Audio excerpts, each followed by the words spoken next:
कराची में आज़ादी दिन पर हुई फायरिंग से खौफनाक जानी नुकसान। आज़ादी पाकिस्तान के जश्न के मौके पर कराची के मुख्तलिफ हिस्सों में होने वाली हवाई फायरिंग के दौरान 3 अफराद जाँ बहक और 60 से जायद जख्मी हुए।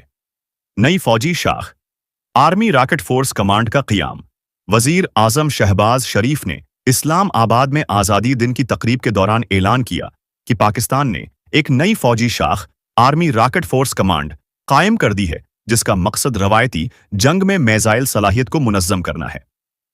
कश्मीर के मसाइल पर भारत की सख्त नौकी, पेचीदा नताइज का इंतबाह। भारतीय वज़ारत ख़ारजा ने पाकिस्तान की बढ़ती हुई फौजी ज़बान के जवाब में कहा है कि ऐसे बयानात के पेचीदा पेनफुल नताइज सामने आ सकते हैं। अमरीकी इंसानी हुकूक रिपोर्ट में पाकिस्तान की शदीद नाक़दाना तशख़ीस। सालाना इंसानी हुकूक रिपोर्ट में अमरीका ने भारत को मामूली इक़दामात करने वाला, जबकि पाकिस्तान को काफ़ी काबिल एतमाद इक़दामात न करने वाला करार दिया है।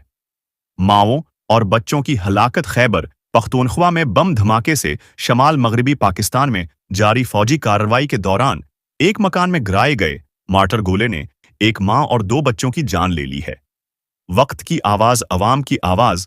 अगर आपको मज़ीद अपडेट्स चाहें तो हमारे चैनल को सब्सक्राइब करें और बेल आइकन दबा दें ताकि ताज़ा आने वाली वीडियोस की नोटिफिकेशन आपको मिल सके।